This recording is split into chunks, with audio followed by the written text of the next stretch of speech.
Today's episode of the Debrief will discuss the Breonna Taylor case, which has become a flashpoint in the movement to defund and reform law enforcement. There's obviously a great deal of press that has already occurred about this incident. Our goal is not to rehash everything that has been published. Rather, we're going to try to look at the case from the perspective of an individual officer whose life and career were destroyed by this case. In preparation for this conversation, I read everything I could find about the case. I read the official reports, the news accounts, looked at every picture and video I could get my hands on, and talked to numerous people about the incident. Several things became clear during my investigation. One, the media reports about the incident were wildly inaccurate initially, and although they have gradually become more accurate, they left most of us with a very inaccurate perception about what happened that night. Two, that like any tragedy, it was not a single action or actor that created this situation. Rather, it was a complex chain of acts that resulted in the situation spiraling out of control. Three, that although there were several specific things in Louisville that laid the foundation for this, it is not difficult to see how this could have happened to any police department in the United States in a similar situation. As a result, our goal today is to try to gather lessons learned that may help other agencies and their officers to prevent this from happening to them and to hopefully set the record straight on several misconceptions about the case. My name is John Becker. For the past 4 decades, I've dedicated my life to protecting tactical operators. During this time, I've worked with many of the world's top law enforcement and military units. As a result, I've had the privilege of working with the amazing leaders who take teams into the world's most dangerous situations. The goal of this podcast is to share their stories in hopes of making us all better leaders, better thinkers, and better people. Welcome to the Debrief.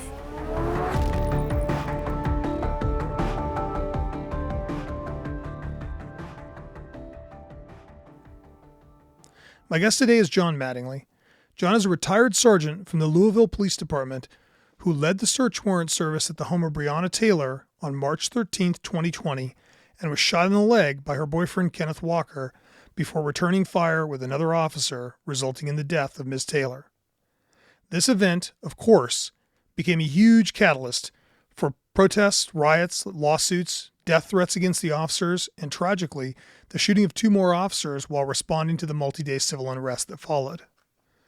It has also led to 3 of the officers involved in obtaining the search warrant, as well as 1 of the officers involved in the raid, being charged with federal crimes. John has recently written a book called 12 Seconds in the Dark that documents the facts of this case from his perspective and discuss the numerous issues that have not been discussed in the media. John, thanks for being here. I really appreciate you joining me today. Yeah, man, I'm glad to be here. So why don't we start with kind of your background and career? Like, walk me through, John's evolution as a cop. All right, so I came on in June of 2000, and when I came on, I went naturally, like most cops, to late watch or graveyard shift, midnight to 8. Did that until 2005, September 2005. I went to what's called a flex unit. It's kind of like a narcotics unit inside of one of our 8 divisions. And I did that until 2009, September 2009, so right at 4 years. And that's when I got promoted to sergeant. Wasn't going to take the test, but my boss at the time looked at me and she said, "Man, are you seeing all these people that are getting promoted?" And I was like, "Yeah." She said, "Bunch of idiots, aren't they?" I'm like, "Heck yeah, they are."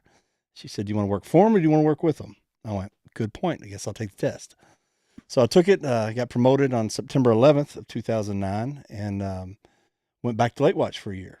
And my body couldn't stand it because at that time I was a little bit older. I didn't come on until I was 27. So, here I am 9 years in at this point, and kids running around the house, couldn't get any sleep. So I did that for a year. And then in 2010, I went to a detective sergeant position. Did that for a year and a half. We took everything except business robberies and homicides, everything else we did. Enjoyed it, got to learn a lot, but at the same time, just wasn't my speed.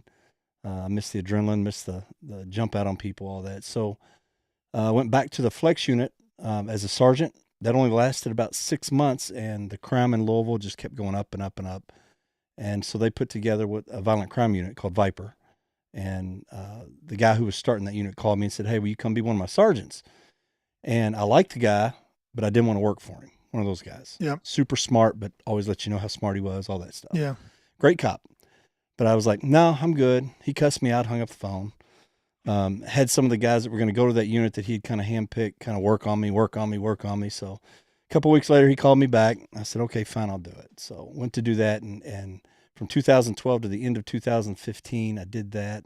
And best time of my career. It was the busiest, the hardest I've ever worked, but most fun I have had and just had more positive results. You know, it wasn't just dope. It was getting guns and murders and carjackers and all that stuff off the street almost in real time.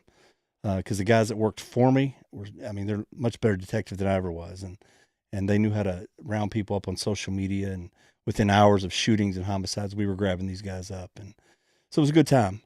And then new command came in to the department, kind of changed everything up in that unit.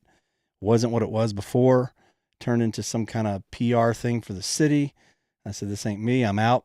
And I bounced from that unit, went back to a flex unit as a sergeant for about a year.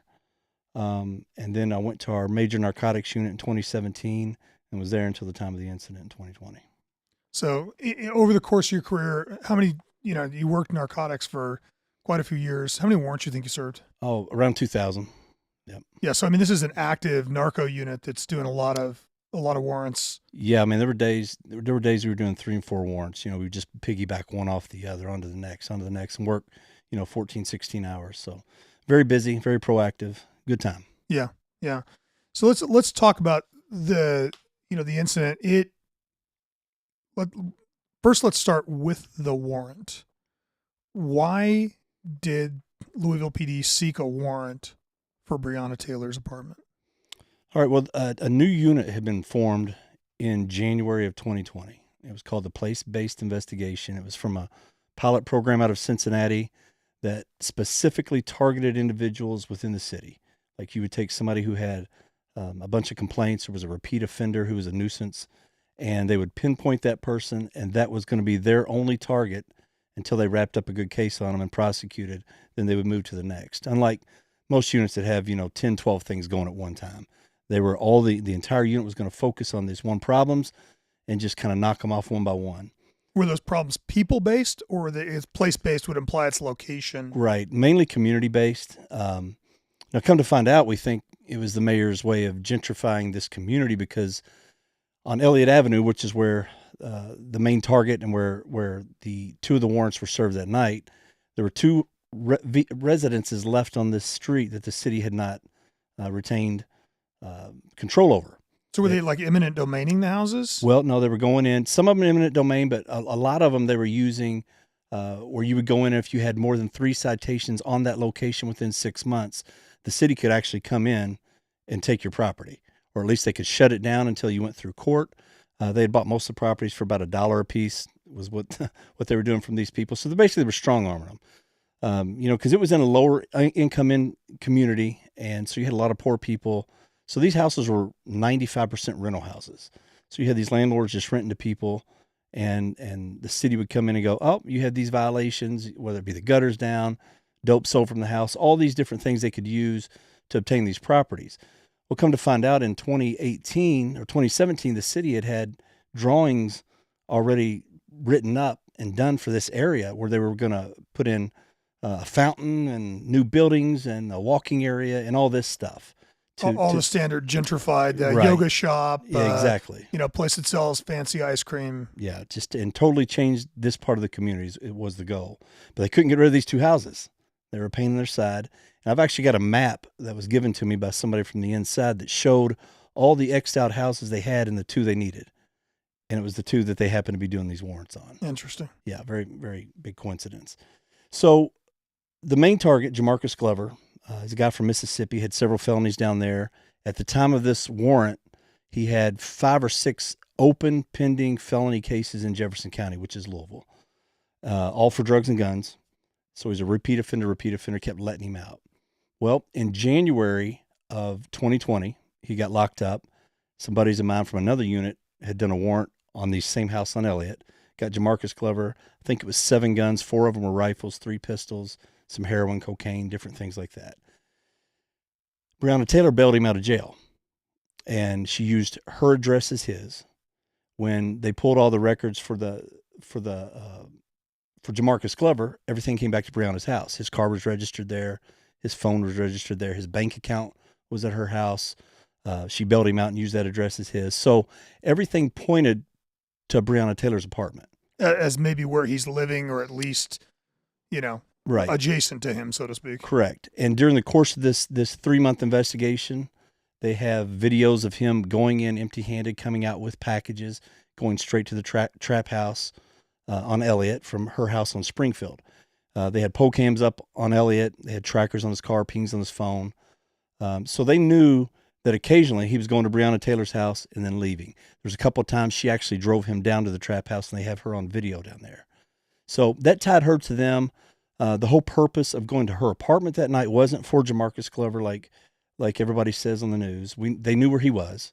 And again, this was originally signed as a no-knock because of Jamarcus, because of his criminal history. And once they figured out he was not going to be at that location due to the surveillance, when we were at the briefing that night, they said, it's signed as a no-knock, but we're going to do a knock and announce because it no longer fits the parameters. So in that case, they were doing the right thing, because what they had presented to the judge no longer met those parameters anymore. And so they bumped it back to a knock and announce. So the idea of the no-knock is basically, if in fact it's the location where he is, he's probably armed. Correct. He's run from the police before. Yeah, you're going to go in quick and take him into custody. Correct. Okay, let's go back for 1 second though. So Breonna Taylor, is his girlfriend at this point, or not in was 2020? At one point? Yeah, off and on for about 7 years. They've been boyfriend and girlfriend, broken up, gotten together, broken up, gotten together. But there's a relationship between the two of them. Correct. That is well documented. And it's still current, yes. And he's using her address to receive things and using it almost as a home address. Right. Yeah, and that's typical in the drug trade. And a lot of your listeners will understand that these guys don't put things in their name. They put it in girlfriends, baby mamas, whoever's, grandma's name, it doesn't matter. They use their location to spread out their drugs and money, because if the police hits one place, hopefully they'll miss the other spot. Yeah. And later we found out from jail phone calls that Breonna was in fact holding Jamarcus Glover's money that night and other drug dealers in their little organization. And Jamarcus Glover's girlfriend got mad at him. It's all on jail phone calls of, why is she holding your money? He's like, well, she's holding everybody's money. It's just what she does. So she was definitely tied into it. I don't think she was out there slinging the dope herself. But she knew of the organization. She knew what was going on. Yeah, I mean, like best case scenario, she's just dirtbag adjacent. Right. And there's something about a rental car too, right? Yeah, in 2017, she rented a car. A few days later, there was a body found in the trunk that had been shot. That case has never been solved. That person was tied to the organization of Jamarcus Glover, somebody they knew. When the police asked her about it, she just simply said, I don't know what happened to the car. It got stolen, or so they took it. Yeah, so you can see where, if you're a judge and you're presented with a warrant for her house, with supporting affidavits, you're going to grant a search warrant to go search the house, because worst case scenario, Jamarcus Glover's there. Best case scenario, you may find drugs, money, property, Correct, etc. Okay, so it's a different unit that does the workup on this. It's the place-based investigations unit that does the workup on this. When do you first get word of the warrant?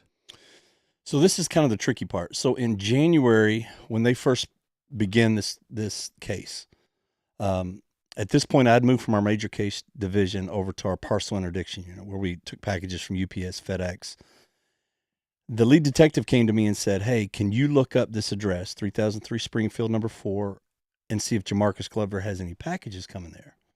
Well, I knew from experience that even if he were having packages sent there, it's not going to be in his name. They always use some crazy fake name so they can have, plausible deniability. Yeah. And if it shows up and the girl has it, she can go, this ain't mine. Look at the name on it. I have no idea whose it is. This happens all the time. And we've done several reverses that way, where we've locked people up, or we've delivered the package and gone in and done the warrant. So he comes to me and he says, hey, can you look up this address? I said, who's it through? He says, through the Postal Service. I said, well, Josh, we have zero connection with the Postal Service, because a couple of years before I came to this unit, the postal inspector in LMPD got into a big, pissing contest, to say it nicely, and they took their ball and went home, and we no longer dealt with them. I didn't have any connections with them, didn't even know them, never met them. So when he came to me and said that, I said, I don't know anything about that, but I know who does. I knew the smaller department, Louisville Police Department, which is one of the small ancillary departments around there. They had picked up with Postal because they also had a little unit that went out and did this stuff. So I reached out to him, texted him right there while he's standing next to me. And I said, hey, do you have anything on Springfield in Jamarcus Glover's name? He said, man, I don't know about Springfield, but we do have a J Glover. I can't remember the first name that we just got a package off of. He said, I'll get back with you. I showed Josh the text, exchanged their phone numbers, thought I was done with it. A couple weeks later, I'm at UPS pulling packages, and I see one of the detectives from Shively, and I said, hey, man, did you all ever figure out that thing I texted you about last week about Glover, or a couple weeks ago? And he said, yeah, me and Kelly Goodlett, who was the co-lead on this case, he said, she called me. We were talking about it. We were comparing vehicles of the two Glovers. Figured out it's a different Glover. Theirs was like a Jason Glover, and this was Jamarcus Glover. So just kind of a weird coincidence, but a different Glover. They knew that at that point. I said, cool, no problem. Not my case. Don't really care. Yeah. Didn't mean that in a bad way, but we're so busy. Don't have time to keep track of other people's cases. The next day I'm in the office. Josh is walking by me, and I stop him and say, hey, man, did you hear it's a different Glover? There's no packages. He said, yeah, man, Kelly told me. I was hoping to just do a rip or reversal. Now we got to write all these warrants. Sorry, dude. Went on our way. That's the last I thought I was going to hear of it. In March, first week of March, we get an email sent to all of Narcotics saying we've got a multi-warrant simultaneous that's coming up that we need bodies on, manpower intensive. They sent out the addresses: Elliott Avenue, Muhammad Ali, another address down in our urban area, West End, where it's super ghetto, and then they had the one on Springfield. Well, at this point, I had erased Springfield from my mind. And it didn't have Jamarcus Glover's name on it. It had Breonna Taylor's. So I'm not putting two and two together at this point, because in parcel interdiction, we're doing 40, 50 warrants a week that I've got to go through and approve. And if it's not a case we're actively working, you just flush that info and you move to the next one. I'm not that smart, or I'd do something different besides be a cop. Sure. So when they send that out, I look at the addresses and I'm like, man, I can help that night because it's overtime. Who doesn't like overtime? But I don't want to be down in the ghetto. I've done this for years. I've been down there so much. I don't want to dig through a nasty trap house. I don't want to deal with the crowds. I said, if you give me the apartment, I'll help out. And so their sergeant sent back and said, fine, you got it. So 2 weeks later, we come in for the brief. And that's when we go in and I see the no knock, and then knock and announce on the board for Springfield. So how many warrants were being simultaneously served that night?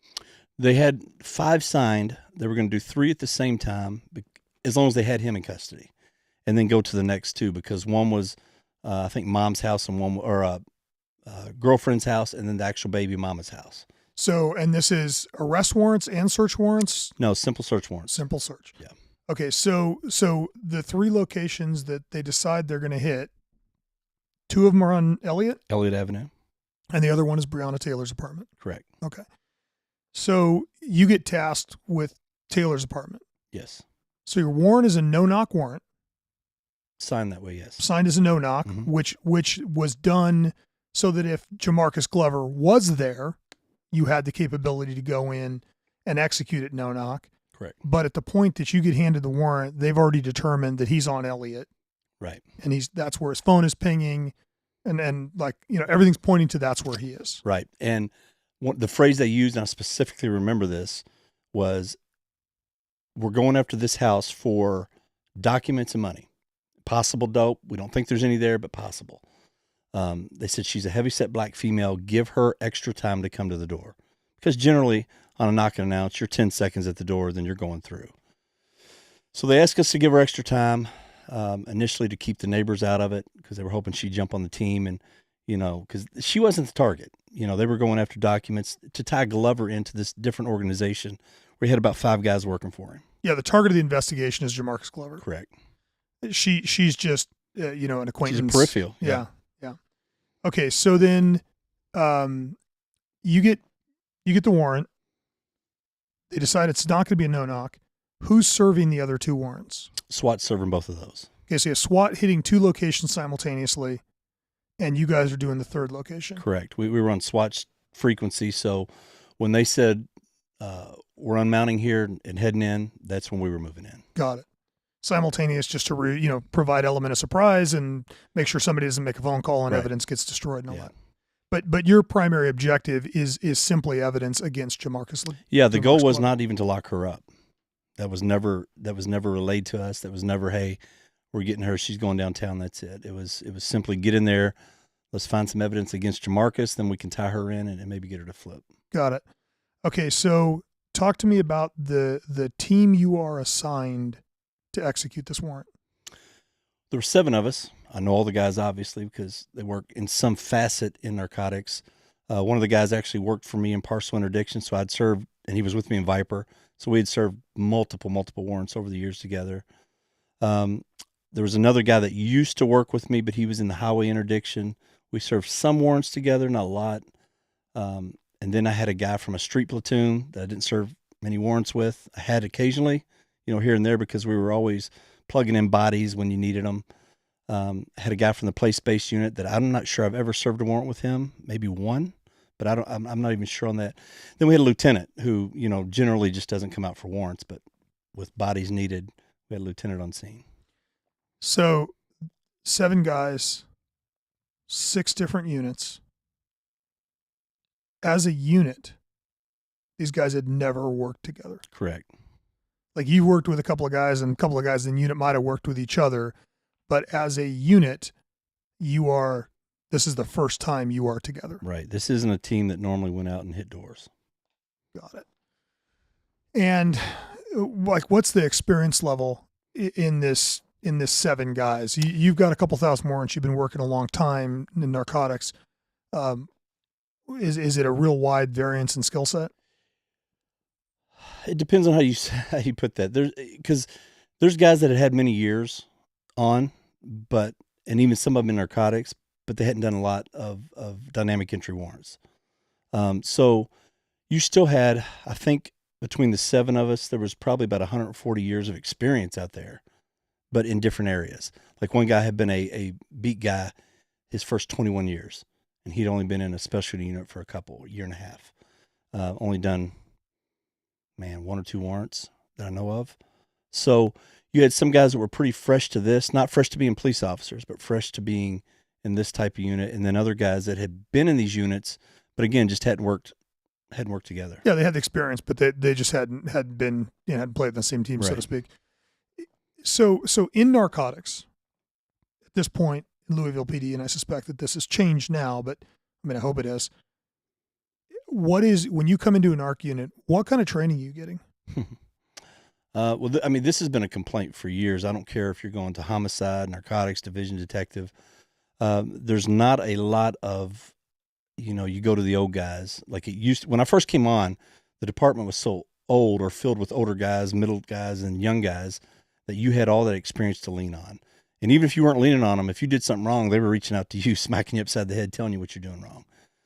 Well, as the department grew, or not grew, as the department actually shrunk, but as time went on, the department got a lot younger, and as those old guys matriculated out, there wasn't a changing of the guard as far as, hey, we're bringing new guys in because we know these guys they're gone in 6 months, so let's transfer this knowledge to the new guys. And every time a new crew came in, it was like recreating the wheel. So then it's back to the basics, starting all over, redigging in, and the training just wasn't very good. You'd have, send a guy to a week or 2-week narcotics school, and that would be it. And in that school, he may do 2 days of high risk entries. Yeah. Yeah. It's so much information in a week or 2 that you're not proficient at it. Well, and you and I talked about this earlier, but like it's, narcotics as you're working it is, 95% detective work. Right. And then there's this search warrant component. Yeah. So you've got to be good at handling informants, surveillance, on following people. And then you've got this facet at the end, the carrot at the end of the stick of doing your entry and doing your search warrant and collecting your evidence. Got it. Okay. So you go to briefing. The decision's made that it's not going to be a dynamic warrant. You're going to do, a knock and announce. When do you first see the location? So when we went to our secondary location to meet up after the main brief, everybody goes to their different areas where they're going to be meeting up. Met up with EMS, met up with the guys, and I said, hey, I'm going to go by this location because the 6 of us that were out there, there was one guy on the eye who was watching the apartment. That guy was part of the place-based unit. So he knew what he was looking at. He knew what the investigation entailed.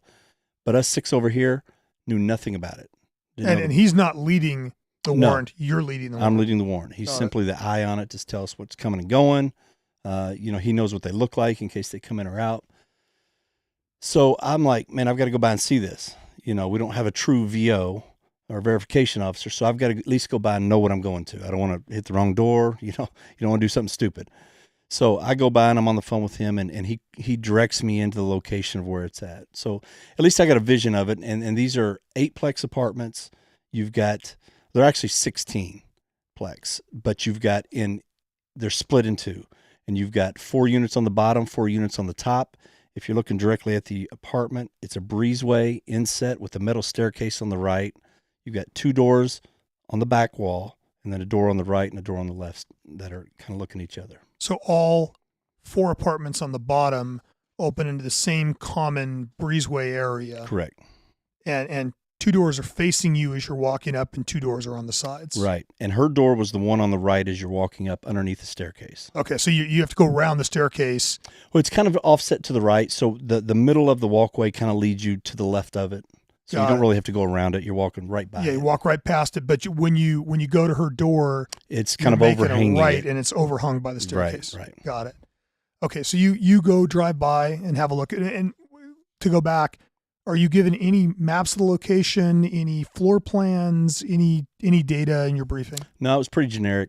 It was like, the main emphasis was on Jamarcus Glover and Elliott on those locations, and then this was almost like a secondary, like a side piece, if you would say. Yeah. It's like, okay, we're also doing this, so go do it and see what you get. So SWAT had not scouted it? No. Place-based investigations? SWAT says they didn't even know we were doing it. Interesting. Yeah. Okay. And they were in a different briefing, I take it?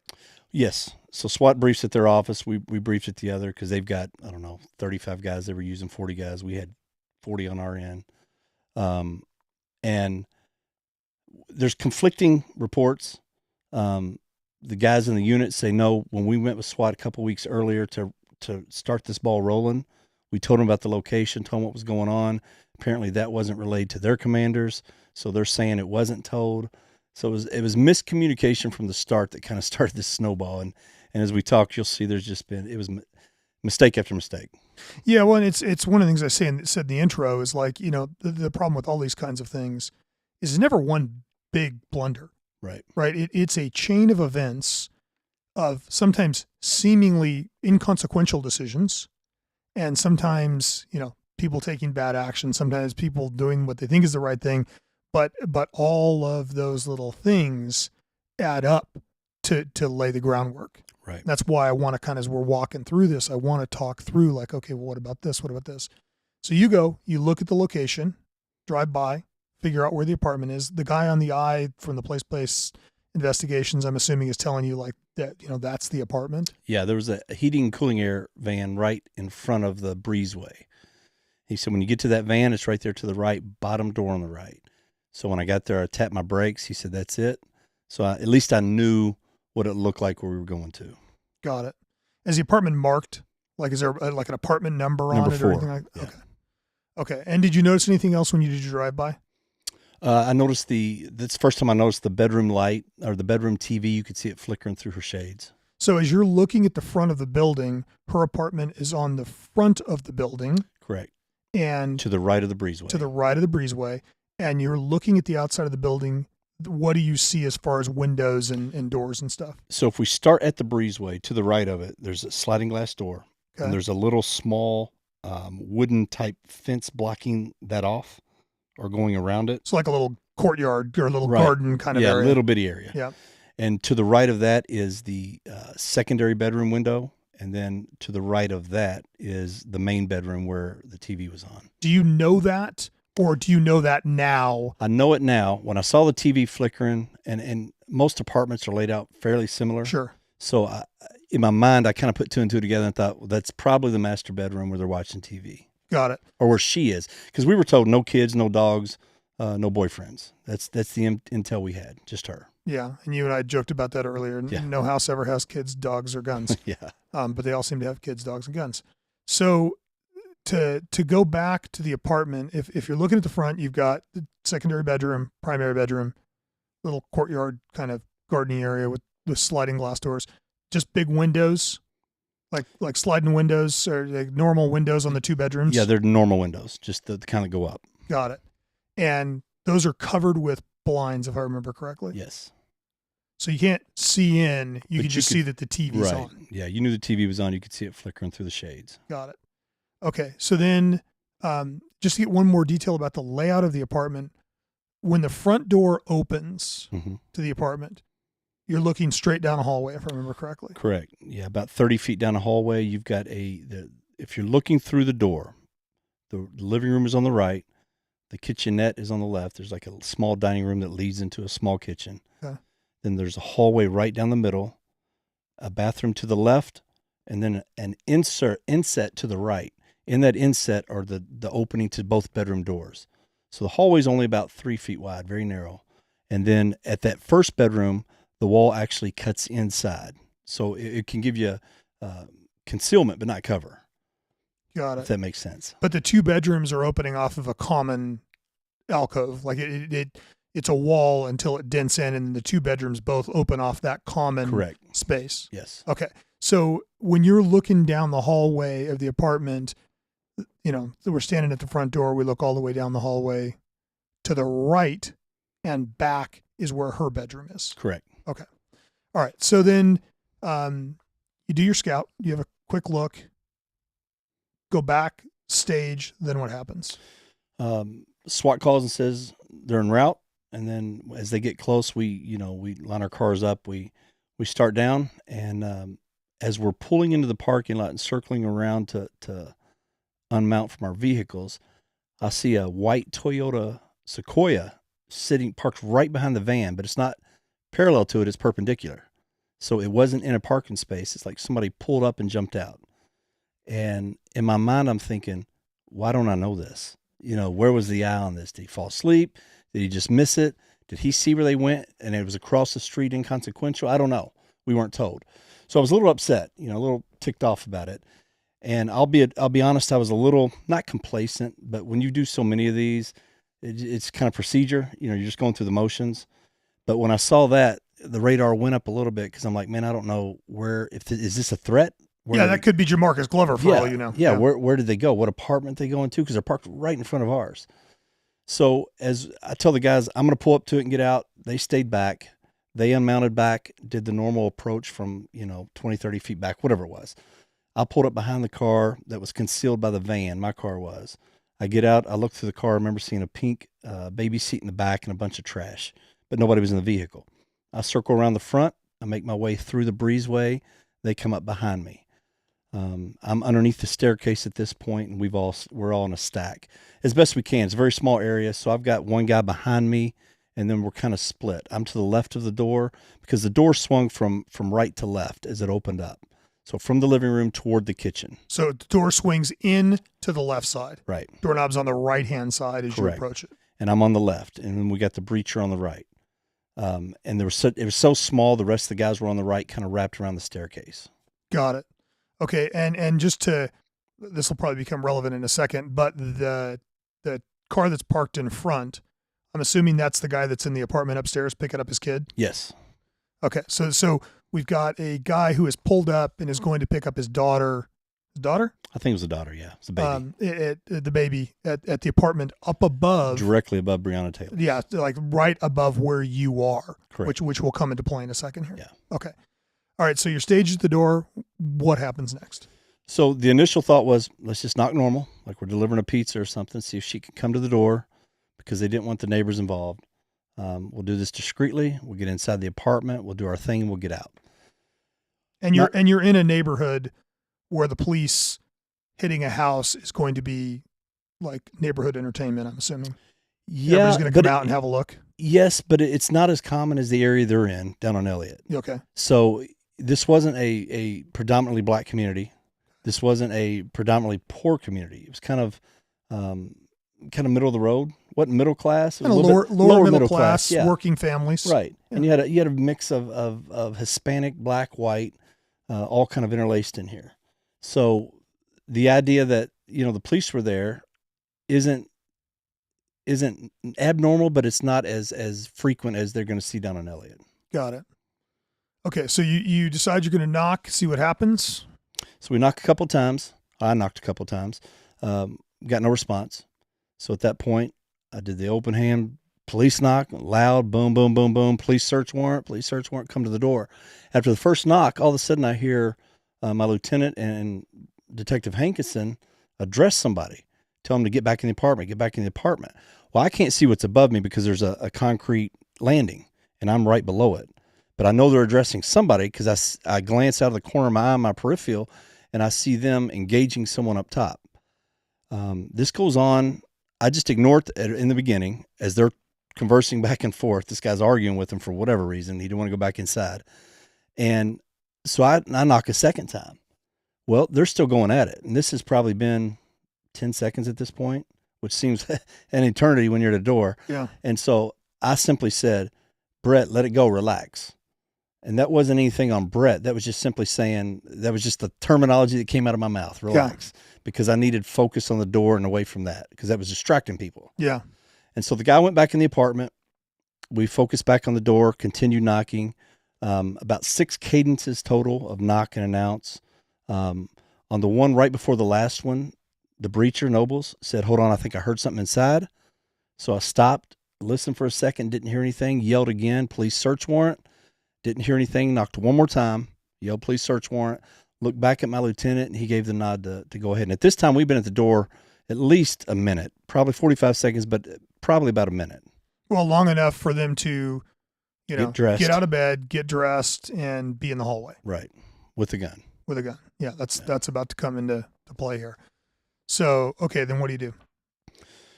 So Mike hits the door the first time, and he hit right on the deadbolt, and which, is a no-no. And it didn't do anything. It dented the door a little bit, but that was it. And I remember somebody in the background yelling, hey, my daughter hits harder than that. So everybody kind of laughed, as you do. Yep. Second time he hit it flush, and it almost knocked it open. I could see through to the living room. I could see the deadbolt was bent. And I said, here we go. And he hit it the third time, and it flew open. Well, at that time, I can see from right to left. I can see the couch. I can see the curtains on the window. I can see the wall. There was a picture on the wall. And from right to left, I'm slicing the pie, and I get to where the door frame on the left side of the door and the wall for the hall meet. I can no longer see anymore. Can't see down the hall. Can't see in the kitchen to the left. All I can see is the living room. Everybody at this point yelling, police search warrant, police search warrant, police search warrant. Now this is pretty quick. The cutting, the slicing the pie is maybe 2 seconds. Yeah, so it's fairly quick. Just boom, boom, boom, boom. At that point, as soon as I step from left to right into the door frame and my gun light goes from right to left, I come up on I can see the end of this gun. I could see it was silver. But the first thing my mind did, as I'm turning right to left, I'm seeing 2 people, but they're overlapping. It's like one big blob at the end of this long dark hall. And you got the ambient light from the TV coming out of the room now. You've got the light from the hallway kind of coming in, giving a weird look. And then you've got our, mounted our gun lights. So as I'm going right to left, I'm going, man, something's not right here. My brain, even though this is super quick, my brain's thinking all these weird things like, this is weird. Normally people run, they hide, they try to escape, they give up, or they fight. But I've never had 2 people waiting at the end of a hallway, just standing there. Yeah, it's weird. So, and I knew, in my mind, I assumed one was a guy and one was a girl because one was taller, one was shorter. But I couldn't make their face out. I couldn't have picked them out of a lineup because my focus went right on that gun that was extended out. So if you're looking down the hall, Kenneth Walker's to the right, Breonna's to the left. So he's closer to the bedroom right. than she is. He's at that little insert, that little end cut that goes to both bedroom doors. As soon as I see the gun, I think, oh, crap. I mean, it was so quick. As soon as I saw the gun, the flash, the bang, the smack in the leg, I felt it. I returned 4 shots. It felt like it was simultaneous. Boom, boom, boom, boom, boom.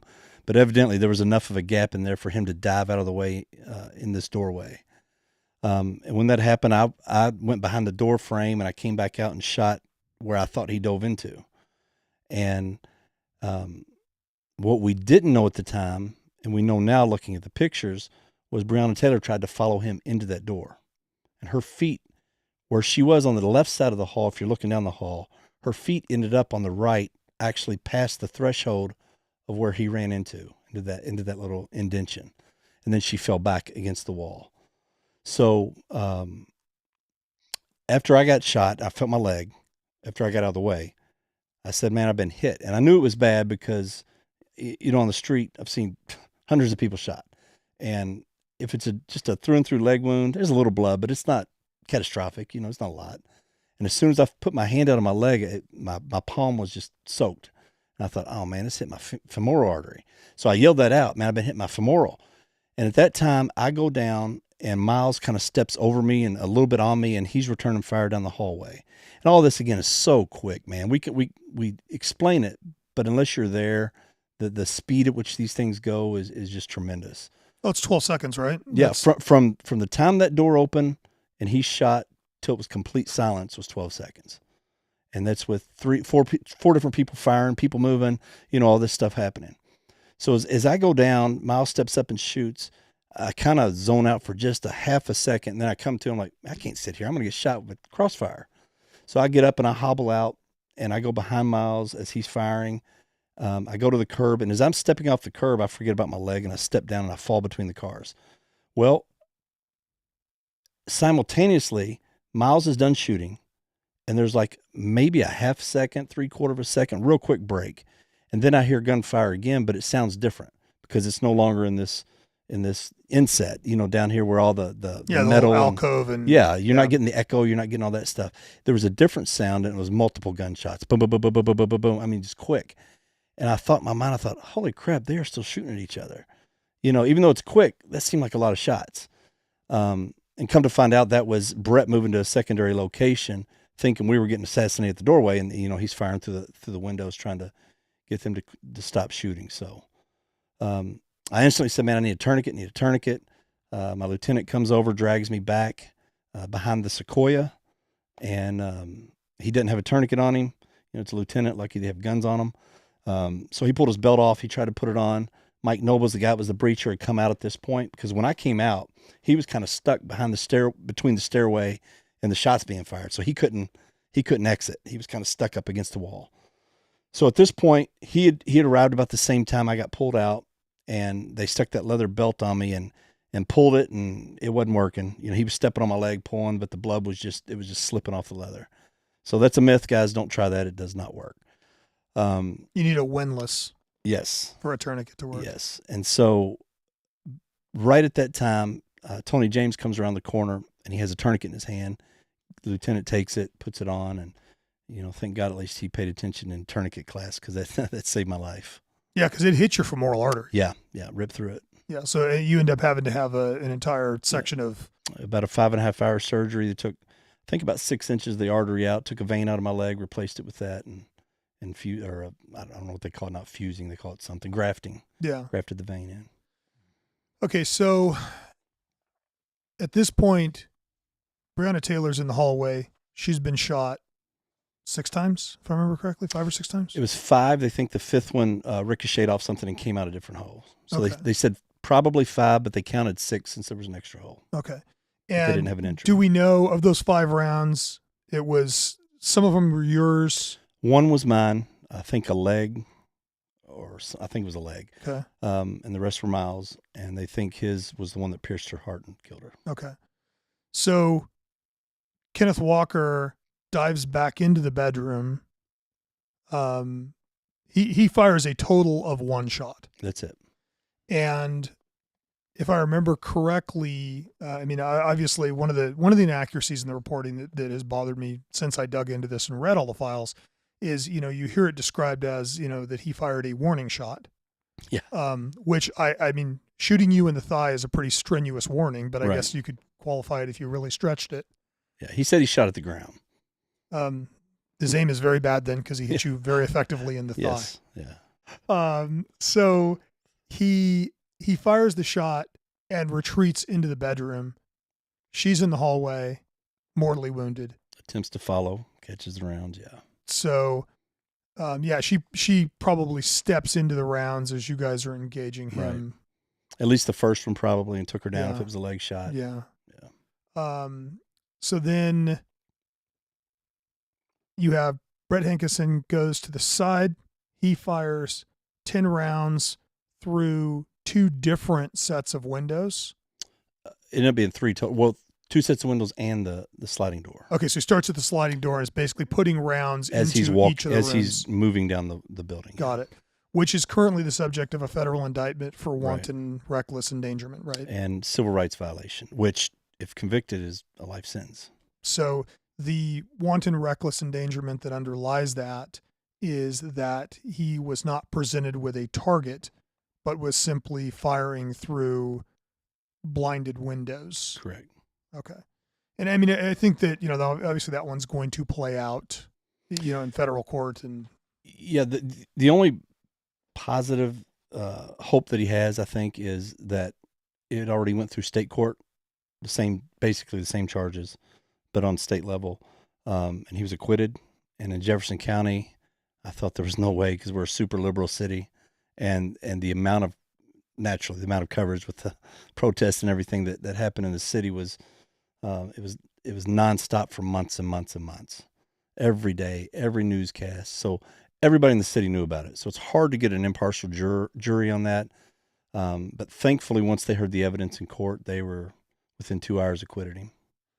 Yeah, that's very fortunate. I mean, obviously, this is, and we'll touch on this.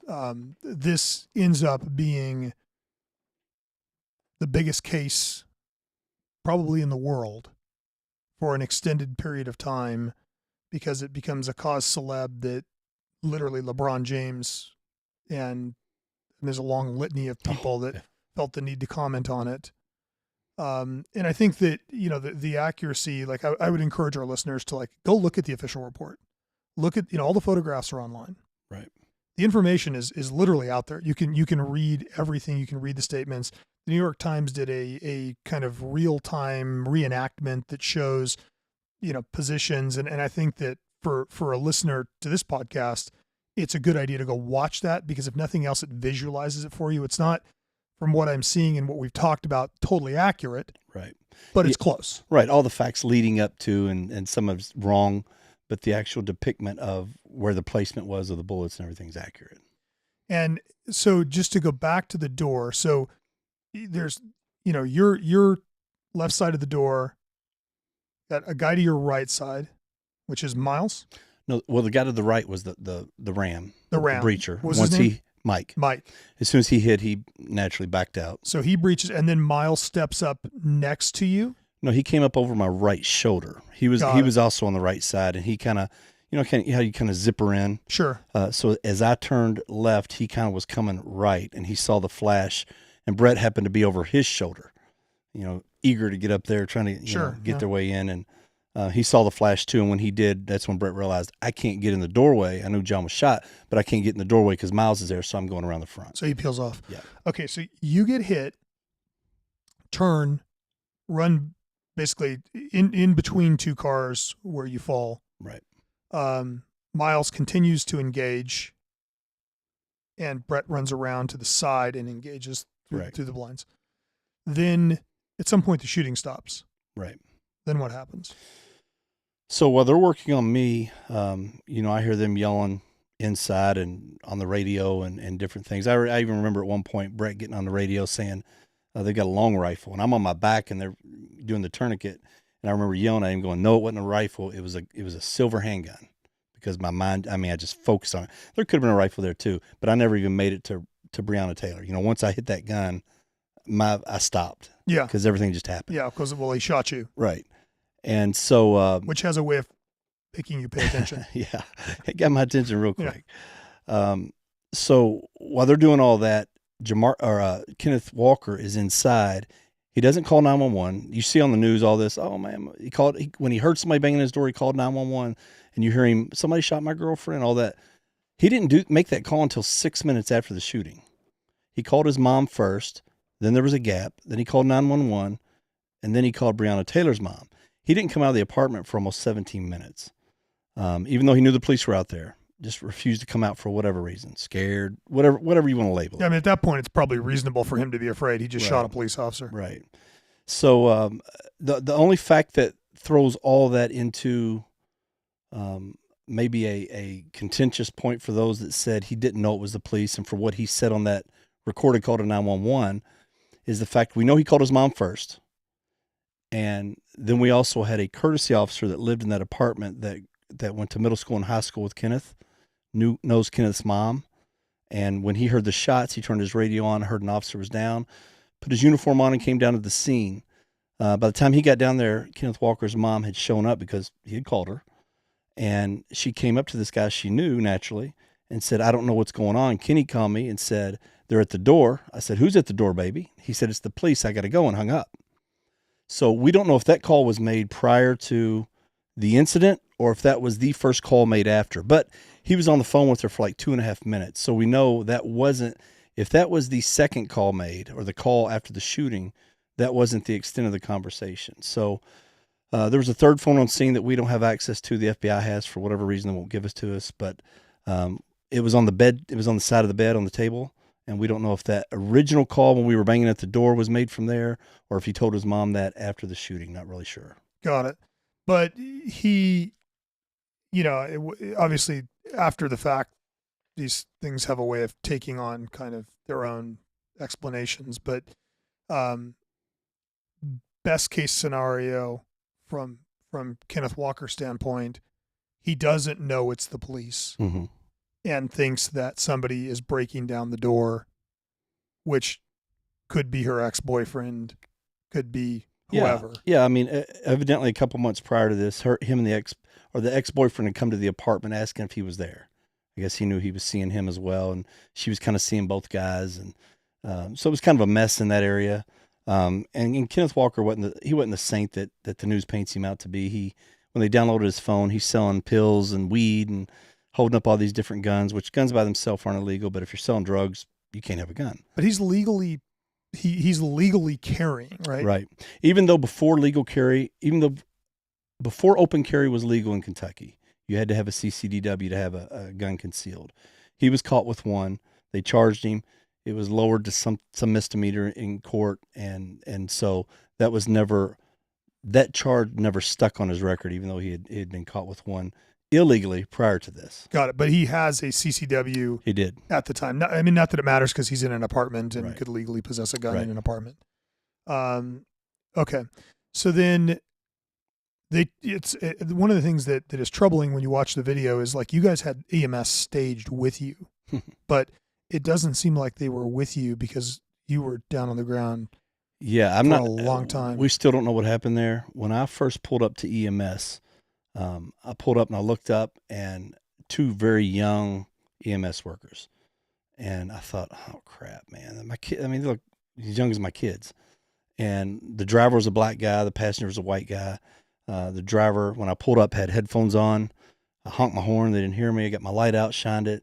Finally got their attention. He rolled the window down. He couldn't get his headphones off. They were stuck in his braids. The white kid's over there watching something on his phone, totally zoned out. And I said, man, you guys here for us? And he said, yeah. And I said, hopefully we won't be long and you'll be on your way. And I left and went over to Mike Nobles and said, man, I hope them guys ain't got to save our life because I don't know if they know what they're doing. And just kind of the odds of it. Yeah, one of those ironic moments that seem to always exist in these situations. So at the point that they put the tourniquet on you, is the video of that public, like that was released, the body worn camera of that is released, which I think I would encourage people to watch because it is certainly, and we'll talk about training and preparation, but it is, it's troubling the level of medical care that you are receiving with a femoral artery. I watched it several times. I'm deeply troubled on your behalf when the guy that's putting a bandage on you says, I don't know what to do with this. Yeah. I can only imagine what was going through your brain at that point. Yeah, because, well, the main thing going through my brain was, okay, they got the tourniquet on. I'm good. I care less about a bandage. Whatever, it's blood. It's already there. Putting that bandage on ain't going to change much. But my concern was I thought I'd been either shot twice or the bullet ricocheted off something, went up because the pain wasn't where I was shot. It was up in my groin and my lower back. So I was like, man, check this out. Because by the time the camera starts, the tourniquet was already on. Yeah. So we had been out there for a few minutes. And I remember saying, man, get a knife, cut higher to make sure you got high enough. Yeah. That's what I kept saying. Just make sure you're high enough. You're over if there's 2 wounds, make sure you're above the second one. Yeah. And so they cut it, and he said, man, I can't find anything. Well, I guess it was just the nerve endings that had been damaged when it went through, because again, where it went in and came out, there wasn't much pain. It was the different areas. So it was really weird. But, yeah, even the tourniquet thing, man, if there's cops that are listening to this, again, complacency. And it wasn't on purpose on this one on my behalf. When I came out from the brief, I had 2 flat tires on my car. The car behind me had a couple flat tires. So somebody come through our parking lot and popped some tires. Police cars. Yeah. Yeah. So I went in, found a pool car. While I was transferring all my stuff, I mean, it is just pouring rain. So I'm in a hurry, moving gear, moving equipment. And when my vest wasn't on, I always took my tourniquet out and threw it in my glove box. Because I thought, well, if I'm going down the road or whatever reason, at least I can get it quick instead of my vest in the trunk or back seat.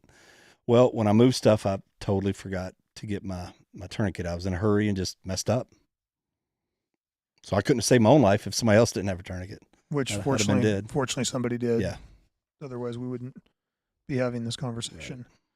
Right. Okay, so then they transport you to the hospital. Right. You get kind of basic medical. What do you end up having to have as far as surgeries go, and what happens then? Well, it was, like I said, a 5-hour surgery. I went in at 2:30 or 2, woke up at 7:30 in the morning. I remember I opened my eyes and was like, the first thing that came to my mind, I don't know why, I looked at the nurse and said, what blood type am I? Because I wouldn't have known what to tell them on that either. Yeah. We didn't have the patches on us. We didn't have any of that stuff. So she told me, and then when my wife came in, I didn't know if anybody else had been shot. The bad guys. I knew none of the good guys had been. And I looked at her and said, man, was anybody else shot? And she said, yeah. I went, who? And she said, a female. And man, my heart just sank, because I knew the female didn't fire the shot. I knew the taller of the 2 did, and it was probably the male. So, and it's every cop's worst nightmare. You don't want to put a bullet where it doesn't belong. You don't want to shoot an innocent person. And in this case, she was innocent, as far as she didn't shoot the police. Maybe her lifestyle wasn't pure, but that's most people. So, she didn't deserve to get shot. She didn't deserve to die, but the situation was just a total tragic event. I think one of the things that made me want to sit down with you was when I first started to investigate this and started reading all the files and everything else. It's portrayed that, it's 7 racist cops, shooting an unarmed black female in her home, in her bed. And these situations are never as bad as they are presented, and they're never as good as they're presented, right? The truth is always gray. Right. And as I started to dig into this, there were several things that made me want to sit down and talk to you. And one of them was the fact that you've said kind of from the beginning that she didn't have to die and she shouldn't have died. And this is a tragedy. Well, I think kind of her whole life was kind of, we get on people saying, quit being a victim. But she was kind of a victim her whole life. Dad's been in prison her whole life. Mom didn't raise her. Grandma did. Grandma died. She kind of got reunited with her mom, it seems like, at the end. But these girls are the typical targets for these guys to take advantage of, to use. They can sniff them out somehow, and these girls are attracted to the bad boys that are going to, quote, take care of them and love them and do all this stuff. And it appears that she was stuck in that cycle, because that's how she was raised. And so victim on that end, and then victim on the end where instead of this boyfriend saying, stay in here and call 911, I think somebody's kicking our door down. No, come out with me in the hall. Yeah. And then instead of rendering medical aid or letting the police come in and render medical aid, didn't do it. One of his statements on, I think, Good Morning America, he was like, oh, as she went down, I held her in my arms and held her as she passed away. Well, he didn't have any blood on him. Yeah. Then, that's clearly not true. And then when he comes out, he blames her for shooting. No, she shot. So, this guy is not a guy of integrity or somebody that we want to believe or hang your hat on, yet that's what's happened here. Yeah. And I think it's just unfortunate timing, right? Like this is, I've said to several people, like, as I investigated this, certainly there's blame to go around all over the place here. Right. 100%. And like all these things, there are numerous people that made catastrophically bad decisions that led to this whole thing. And they were seemingly insignificant decisions at the time. Right. But, what I think is worth noting here is from the beginning of this thing, it took on a life of its own. It was, it went from a news story that Louisville police killed an unarmed black woman in her home to, LeBron James is talking about it, and it is the top story in every newscast. And it just began to accelerate and accelerate and accelerate. And you could see that at some point the facts weren't going to matter anymore. Right. Like it was just, you had plaintiffs' attorneys show up that were immediately shaking the city down. And then you have all the civil unrest that breaks out. And in the process, the facts, I'm not going to say the facts don't matter, but the facts, I said in the intro, like the initial reporting is very inaccurate. It becomes more accurate over time. By the time you get to the New York Times recreation and some of those things, like you've gotten it pretty accurate. Like you hear the reports and they're pretty accurate.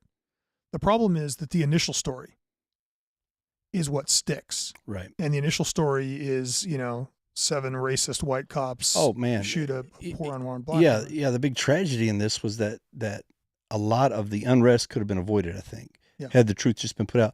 Because look at the four of the things. There was more, but the 4 main things initially put out by Kamala Harris, by LeBron James, by Cardi B, by like one of Cardi B's posts had over 17 million views or likes on it about us that were full lies. And they said we had the wrong address, which isn't true. Everything on the warrant had her address on it, her social, her car, her description. They said she was asleep in bed. She was not asleep in bed. She may have been asleep before we got there, but the incident didn't occur. They made it sound like we walked in and assassinated her in her sleep. That's exactly what I thought when I first saw the news. People still believe that. I get people hit me up online all the time with crazy stuff. Yeah. How could you sneak into this person's house and kill him in bed? And I'm like, what are you talking about? They said we didn't knock and announce. Well, that's been disproven as well. They said Jamarcus Glover had been in custody for 10 hours. So there was no need for us to even go there because we were it was an arrest warrant for him. Well, neither of those things are true. He wasn't in custody yet, and it wasn't an arrest warrant. So once all those facts got put out and nobody rebutted them that had a position of authority, naturally people think, oh, well, the news ain't lying to me, so must be true. Yeah. Yeah. And I think that kind of transitioned us. Like I would encourage anybody that listens to this podcast to actually go and look at the report and do the homework. Like before you make a decision on anything that's happened here, read your book, which I think is pretty right down the middle. I actually expected it to be more partisan since it's your book and this, you were one of the victims of this thing, right? Like obviously Breonna Taylor lost her life and that's terrible. And I'm not going to minimize that in any way, shape or form because, as you said, she didn't deserve that. But this thing wrecked everybody's lives. Yeah. And I think that, if you read your book and you understand how many times you moved your family and how many times your kids were threatened and, all of the things that happened, I think what made me initially want to sit down with you is like, this guy is every narc sergeant I've ever known. There was nothing in the execution of this search warrant that was any different than you would see anywhere in the United States a narcotics team doing.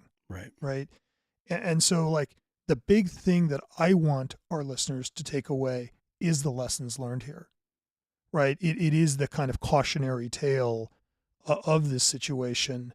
And, I would encourage people to look at the press coverage, look at your book, look at the official reports and understand the fallout that occurred because this thing took on its own life and managed to just destroy everybody in its path. In the process. Yeah. And if I could add, we as police officers, we get pretty calloused, 20 years of people saying they're going to kill you or fighting you or hating you, spitting on you, whatever. You get kind of used to it. You don't like it, but you're used to people saying ugly, nasty, mean things, but your family isn't. When you've got, young adults as your kids and one that's still in elementary and then a wife and parents and everybody that's getting all these threats. And then having the FBI come to you and say, yes, there's been a hit taken out on you and your family, get out of town, that kind of rattles everybody's world because even if you're seasoned in it, when that happens, you go, man, this is like a movie. Are you kidding me? Now we've got in the middle of the night, get up and move. What's happening here? And then at the same time, when fortunately I had a guy in our department, Tom Chardine, who's retired now, but he was over our dignitary protection team, and he fought so hard for us to get a security detail because the department didn't want to do that. Knowing there was an active hit placed out on us, knowing the FBI said, it's good, we're investigating, they were like, we don't really have the manpower, we don't want to do it. And fortunately, he fought, and there's still some good people, in command, and he was one of them, and so I'll forever be indebted to him for that. Yeah, because, the city washes their hands of this thing instantly, as quickly as they possibly can. You have the chief of police and the mayor running from it. I talked to the mayor the day after I got shot. He came in. I talked to the police chief the night of, and then the day after he came in and saw me. And I talked to one other person on the command staff after that. And other than that, nobody from the chief's office I've talked to this entire time. So you're laying in a hospital bed with a gunshot wound, and that was the support you received? Yeah, it wasn't one of those, when you leave, you got the guys lined up cheering, none of that. No, it was me and my wife and two buddies from work. That's horrifying. Let's talk about, so you ultimately heal. How long does it take you to get kind of back to normal from the gunshot wound? Man, I got back fairly quick. I rehabbed hard. Leg didn't break, right? No. Fortunately, I had a wallet in my pocket that kind of deflected it because it was right at the femur bone. It was right at the hole is.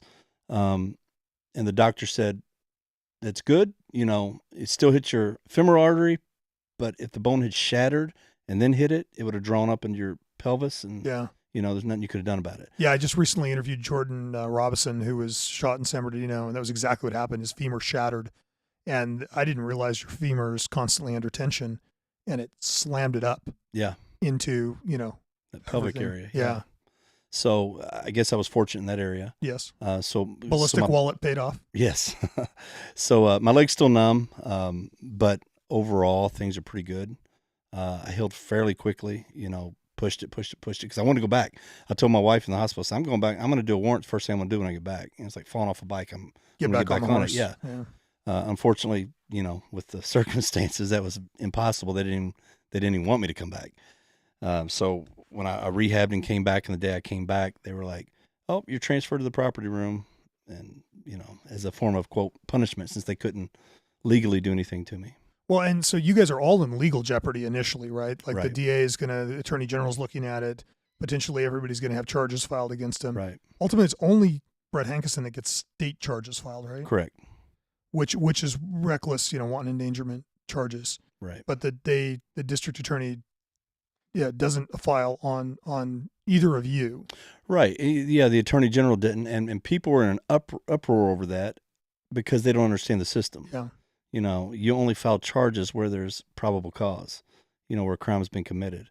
And when they looked at the statute, looked at the circumstances, they were like, well, we didn't charge Kenneth Walker, and we're not charging them for self-defense. Do we have castle doctrine for him? Do we have self-defense for them since they're police officers?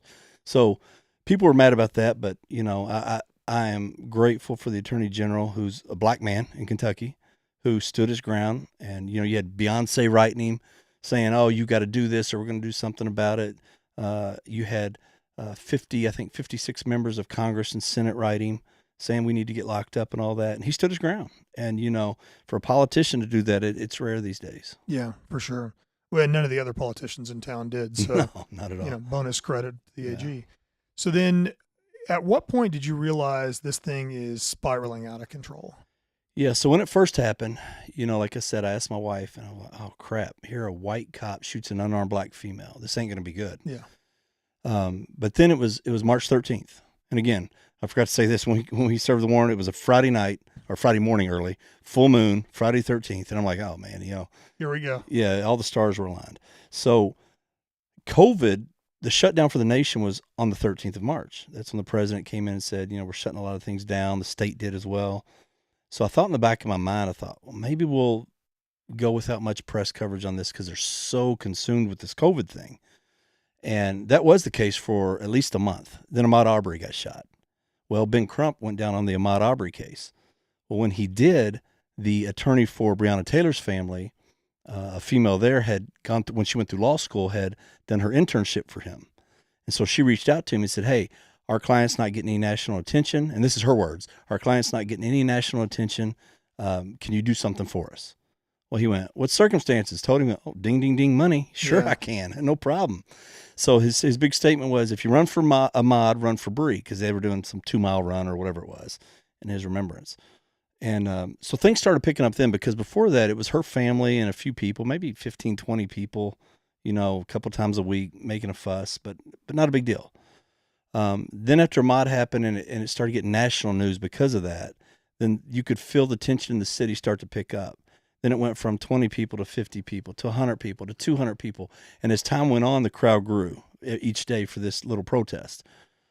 Now, Louisville's always had the reputation of didn't really have the heart to do big protests. We'd hear, oh, it's coming in, 3%ers and these people or whoever come in and be a handful of people. You're like, it was kind of a letdown. So I was thinking, well, maybe this won't really catch on because this is Louisville. We're a liberal city, but these things just don't happen here. And when it started building up, though, and more people started happening, and then the death threats just started coming in like crazy, I reached out to our president of our city council, who's a retired cop, who trained me in the academy, who trained me how to do these warrants, who taught the narcotics class I went through. I reached out to him and said, man, can you do something about this? Here's what they're saying. And I laid out all the lies. And I said, here's the truths. And I laid all those out. And I said, the mayor's too big of a coward to say anything. He said, he is. I'll do a press conference next week and get the facts out. Perfect. I got a black city council president who's got some clout in the community, who's a former cop, who's going to help me out here, right? So I thought. Sure. So that never came through. Matter of fact, he ended up getting on TV a few weeks later talking about we served a no-knock warrant. We did it all wrong and all this stuff. I'm like, that's not even the case. We did not serve a no-knock warrant. So that fell through and things kept building. And then you had, the pinnacle, George Floyd. So you had this horrible trifecta. Breonna Taylor in March, Ahmaud Arbery in April, George Floyd in May. And once that happened, the city just exploded. Yeah, then it just, and I think everybody knows the story from there. Right. It takes off. So, let's talk about the cautionary tale here. Let's talk about lessons learned. And there are several things that stick out to me, and I just want to kind of walk through with you. Let's start with training. Okay. Right. So we have an ad hoc team of 7 guys that have never served a warrant as a team together. Your narcotics training, there's no formal, nobody's been through a SWAT school. No. When was the last time before this event that you had received any kind of entry training, formal entry training? 2017. So 3 years? Almost 3 years. Almost 3 years. And who was that training from? It was from SWAT. Is the culture in the organization that there's a positive relationship between narcotics and SWAT, or is it a tense relationship, or what's that? I would say it's neutral. It's not tense. It's not, there's no animosity. We had some SWAT guys in narcotics, and we would call them if we needed something to go, hey, can you reach out and, get this done for us? And they would. But, there was no tension there. It's just SWAT's just different. That's the only way I can describe it. They're a different alpha breed than the rest of cops usually. And so they do their training. They kind of keep things almost to themselves, if that makes sense. Yeah. It's kind of secretive.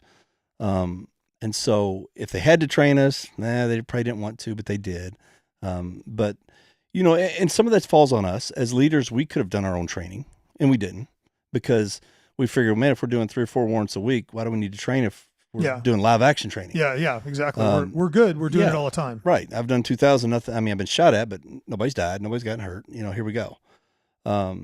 And ultimately that complacency or that lack of being proactive in training, it put us where we're at today. Well, and just one thing I should have hit early in, but prior to this, you've had in your career, no force complaints filed against you. Right. You've never shot anybody. No. You've never been shot. Right. And if I remember correctly, I think your only sustained discipline was a late report or something. Yep, that was it. You got a letter in your personnel file. That's it. So, there's not, you don't have a long history of negative discipline that, this often in these situations, you look back over the history of somebody And it's like, oh, this guy had 15 force complaints Right. that, you know, like how did his bosses not see this coming? yeah, exactly. Yeah. You know, you watch the train wreck develop over the course of 10 Right. years. One of the things with this that struck me is how that's not the case here. Right. No, I mean, and this isn't me being cocky, but people wanted me to work for them because I did what they asked. You know, we worked hard, we got results, and the guys enjoyed working for me. It seemed like so. There wasn't any issues. Like I didn't have any tension with upper command. You know, there was none of that. It was just I came to work, did my job, went home. Yeah, until this day, and then Right. you know that's that. So, how regularly, while you're in narcotics, does your team train? Just 2017, and then that's kind of it. Do you have a regular training day? Well, what they started, I'm trying to think when they started it, and it went on for about 6 months, and it kind of fizzled out. Was once a month they wanted to do some type of training. So I think one month we had the district attorneys come in and talk about how they wanted warrants done. One month we had maybe a vehicle takedown training, but most of it was classroom stuff, not hands-on. This is what we're doing, and it wasn't a tack house. It wasn't stuff like that. And there's no formal process for anybody to go through SWAT training or anything like that. Yeah, you can't. If you're not in SWAT, you can't submit and go to SWAT training. How often do you shoot? How often do you qualify? Twice a year. Is that the only time you shoot? That's it. Yeah, as a team or unless you do it on your own. Unfortunately, at least at the time, I don't know if it's changed. Our range wasn't available to us because when they weren't doing recruits or doing regular qualifications, they were renting it out to other people. So if you wanted to shoot, you had to go to like a public range? Right. No ammo. Wouldn't give that up because it's too expensive. So it was either you did it on your own or you didn't do it. Got it. Did you do it on your own or you didn't do it? Not much. Got it. So let's talk about equipment. So you've got only handguns. Right. Everybody's in soft armor, I'm assuming? I had plates. You had plates? Mm-hmm. You said gun lights? Yes. No optics on your weapons? Not allowed. Not allowed. Not allowed. And no long guns? Not allowed either. Used to be able to have a long gun. We used to have one long gun, one shotgun, and then pistols on every entry. And without explanation, they wouldn't tell us why. I think, my personal opinion, I think SWAT didn't want them so they could, this is when they were pushing their full-time team, so they could say, no, we need to come in and do all the warrants. Not positive on that because nobody would give us an answer. You know, it's kind of like a kid when you tell them, no, why? Well, because I said. Yeah. Well, sometimes you need to know the why. And I think this was one we're risking our life. At least give me the why. Help me understand so I can relate it to my guys. But that was never the case. Yeah. And so you took a shield with you. Well, you didn't. One of your guys took a shield with you. Right. Talk to me about that. Yeah, that was a mistake on my part. As I'm out messing with my car in the lot in the rain, one of the guys who I've worked with him off and on for years. He was a K-9 guy most of the time, but now he's doing this. He says, "Hey, Sarge, I got a shield. Do you want to bring it?" Well, I was like, "Sure." And then I went on and did my thing. None of us that made entry that night have been trained on a shield. I don't know where he got the shield. I don't know if somebody left it in his car, if he borrowed it from someone. I have no idea. But I said, "Sure, bring the shield." So then by the time all these other things go on and we get on scene, I'm the first one up. He comes at some point in behind me. I forgot about the shield. Totally forgot about it. Because in 2,000 warrants, I think I've used a shield twice. And that was to keep pit bulls back. So unless you're in SWAT, you don't get trained on the shield either. And so it was a mistake. I would love to have had it and hopefully it would hit the shield, not me. But again, not trained on it. So I'm not sure how effective that would have been either. Yeah, it's a fair point. Let's talk about tactics for a minute. So at this point in time, it's 2019, 20? 20. So 2020, March 2020, a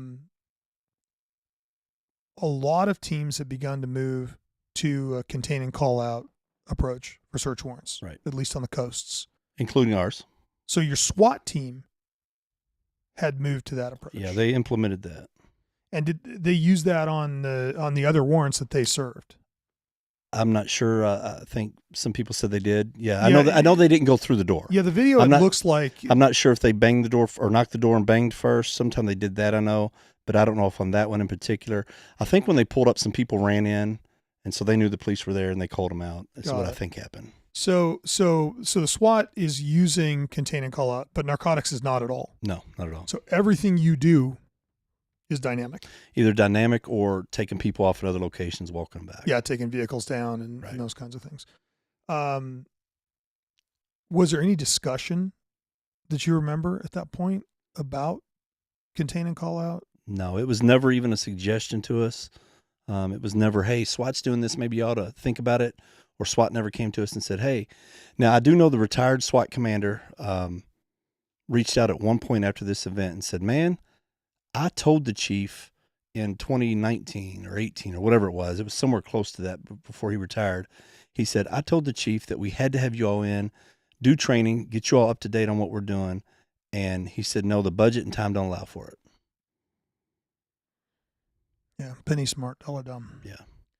So, I mean, and at that point, it had been 2 years plus since you guys had trained with the SWAT team. So even if Right. they're doing it, that tactic, there's no organizational, institutional knowledge being passed back and forth. Right. There's no SOP on it. There's no nothing.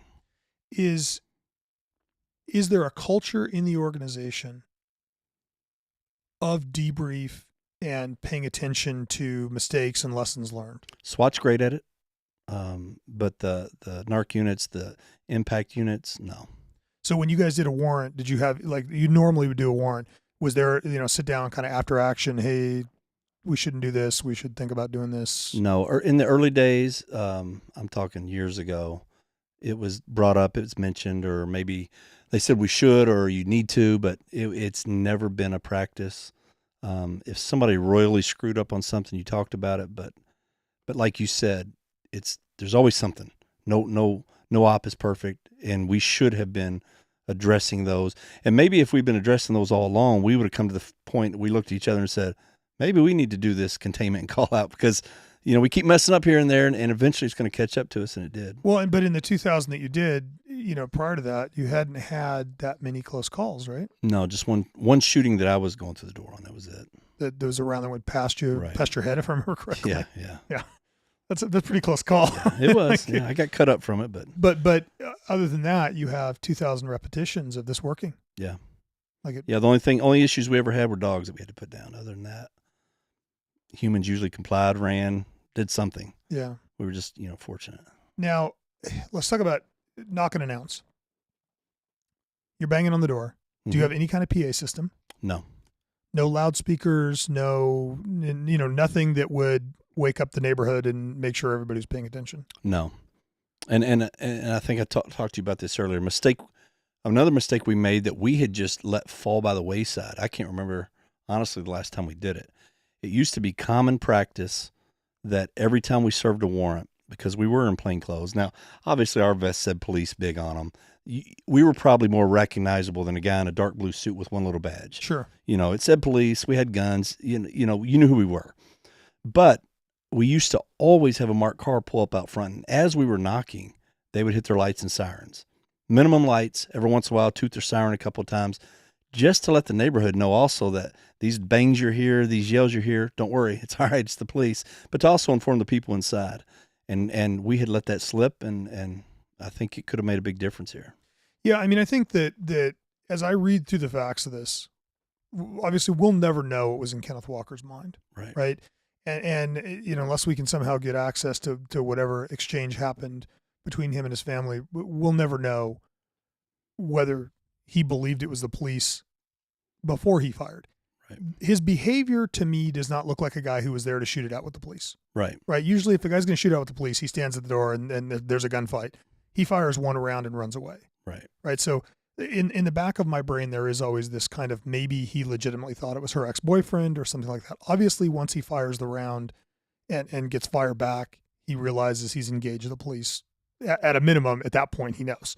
Whether he knew before that, but the fact that there wasn't a PA system, there wasn't any kind of, there wasn't a marked unit out front, certainly weakened the knock-and notice aspect. And I think one of the lessons learned is, what we see a lot of teams out here do is they will use a really loud loudspeaker, and actually when they do a containing call out, they will record the audio on the opposite side of the house and demonstrate, yeah, no, I hear the audio.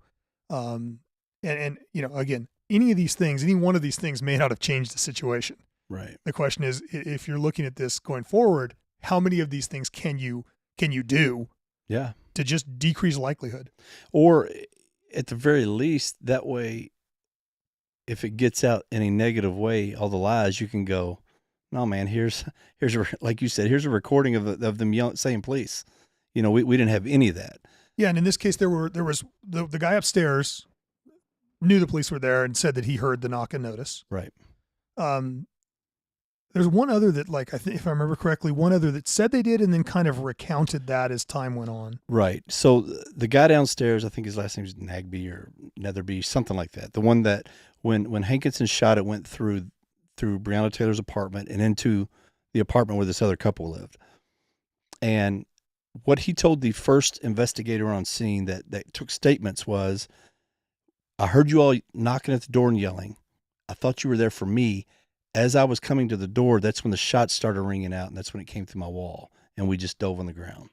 So he heard us yelling. I'm not sure if he could verify police, because he wouldn't go that far, because a week later they sued us, and then he totally shut down. Yeah, because Hankinson's rounds, just to put this story, if you picture the apartment running down sideways, there's another apartment that's basically right behind that one. Yeah, the kitchen wall connects them. Yeah, common kitchen wall. Yeah. Hankinson's rounds go through the kitchen, through Breonna Taylor's kitchen, into the neighboring kitchen.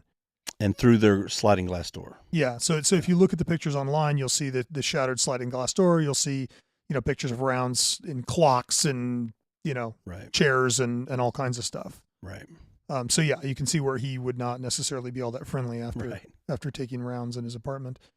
But there were no other people that came forward and said that they heard that it was the police. No, matter of fact, their main witness, she's a protester, she's been on a couple of the different documentaries saying, oh, I didn't hear the police knock. They didn't knock. They didn't announce. They didn't do all this stuff. And she's the one that their attorney propped up as their prime witness. And I've got a recording of her on her Facebook where she was live on there talking. And she said, all you people mad at me. She said, I couldn't even heard the police if I wanted to. I was 2 buildings away. And I'm thinking, yet she was the prime witness, saying that we didn't announce. So that's what you're dealing with. Yeah, for sure. So then from obviously medical response is troubling. Mm-hmm. I mean, fortunately, they saved your life. We're thankful for that. But EMS was staged at a point that what does it take them 10 minutes to get there? It took them about 10. Yeah, it should take them like less than a minute. Yeah, so they're playing video games. Quarter mile away. Yeah, playing video games, watching TV. Right. And then your teammates, and I'm using air quotes when I say the word teammates, coworkers. Your coworkers, nice, are not obviously trained. One of them is trained in how to put a tourniquet on, but when you see the video, you can see that the guys, they don't even know what to do with a compression bandage. Was there a policy in the agency of teaching any kind of TCCC? So we had CPR and first aid training every 2 years. And I don't want to say it's a joke, but it's not taken real serious. You come to class, you do your 8 hours, you go home. And if you're paying attention, you're kind of paying attention. If you're not, you're not, which is on you if you're not, because it's your life at stake. But that's just the reality of it. Tape gets played or video gets started. The instructor walks out of the room. You watch the first aid thing. They come back in. You practice on somebody once or twice. You're done. It's pretty lame. Yeah, and obviously was necessary. Yeah. Unfortunately, it didn't have a worse outcome for you, but right. That was not for lack of trying. What about in the agency? Talk to me about the role of the narcotics units versus the SWAT team. It's a full-time SWAT team. Mm-hmm. And then you have more than one narcotics unit, right? Yeah, we had, let's see, you have your major case unit, you've got your interdiction unit, and then at one point we had 3 street squads. I think at this time we only had 2. And then you had the place-based investigation unit, which really wasn't narcotics, but it fell under the guise of how they'd reorganized some things. So basically 4 narcotics units. But Narco, from a chain of command standpoint, is on a completely different chain of command from SWAT. Yes. And there's not a regular engagement taking place for, culture swap or like, hey, No. we're doing this and you No, guys should none of try that. this. Got it. One more topic for gear. Talk to me about body-worn cameras, because it was a very controversial subject. Right. What was the agency's policy at this point on body-worn cameras? So if you were in the narcotics unit and you didn't work off duty, you didn't have to have them. That was mainly for protection of some of the detectives that may have worked semi-undercover stuff or plain clothes. But mainly it was for informant reasons, because the cameras are open records, and to get a civilian to be able to retract them correctly or, block out certain parts, it was, it hadn't been fine-tuned, and they didn't want defense attorneys getting a hold of these cameras and diming out the other informants that were ratting their clients out. A couple of the guys had them. The guy on the highway, he had it, didn't have it on. And then a couple of guys that worked off duty had it, but they weren't required to have them on at this time. So they may have had them, but they weren't required to be operating them at this time. Retrospectively. Oh, wish we'd have had it. I would do anything to have that footage. Yeah, I think it's funny because you and I talked about this, and like when body-worn cameras first came out, I was not a fan. No, me either. I'm like, this is just going to be used to put cops in jail, and everybody's going to Monday morning quarterback the event and all that. Over the last 10 years, as they become more in vogue, you quickly realize in situations like this that it's never as bad as the plaintiff's attorney makes it out to be. Right. And no matter what the video is, it's better. Yeah. Yeah. No, I wish, if there's departments out there that are on the fence, man, go for it. Because I think there's some stat out there that says like 90% of the complaints that come in when guys are wearing body-worn cameras are debunked, because, the truth's right here on your shoulder. You can't change the footage. And people just lie. Or in their tense situations dealing with the police, maybe they construed something totally different, kind of like, the different statements of that night that people saw through their lens, different things than what actually happened. Well, and even the guys involved in the event, I mean, you guys all had kind of slightly different. Yeah, that's what I'm saying. Versions. When however your body reacts physiologically, is going to be different than the guy next to you. Yeah. Yeah. You may have auditory exclusion. You may have visual exclusion. Right. You may, certainly you have tunnel vision. Yeah. Because, it's terrifying. Let's, for a last topic, let's talk about the agency's response publicly. So there's a lot of kind of debate about transparency in law enforcement. And, I've had several friends that are chiefs that have implemented very aggressive release policies where the body-worn camera is released almost immediately. Most of the big agencies, LAPD, LA Sheriff, have gone to that, where it's like, here's what happened, here's the body-worn camera, here's all the data we have. It seemed to me that the approach taken by Louisville PD was to circle the wagons and hide. Right. There was not a lot of public comment. There was very little disclosure of information initially. Yeah, even to Breonna Taylor's family, they were frustrated because they could not get any answers either. And I understand that. I would have been ticked off if I were them too, because they kept requesting the same stuff. And maybe had they been given the information, or they could have diffused some of this, because still they'd have been mad. They'd have been sad. They'd been tragic, all that stuff. But at the same time, maybe that deep anger that was put out and the emotions that kicked in with everybody. And I believe a lot of the people thought they were doing the right thing, as far as pushing back against the police. Because again, at this point, nothing had been debunked. And just a couple months in, the defense attorney, or the defense civil attorney, had deposed the mayor. And instead of him going under oath and telling what happened, we were all deposed. Man, they grilled us for days. But then when it was his turn, they turned around and settled the case, 2 days after they said they were going to depose him, and settles it for $12 million, did not get the approval of city council. Anything over $1 million was supposed to get their approval. Did it on a Sunday night when nobody knew what was going on. So I can see from the outside looking in that we look guilty. You know, the city gives them $12 million. They never say, no, it was the right house. They never said, no, she wasn't in her bed. They never say, no, he wasn't in custody. All these things, they never said any of this stuff. Instead, they let these rumors fly.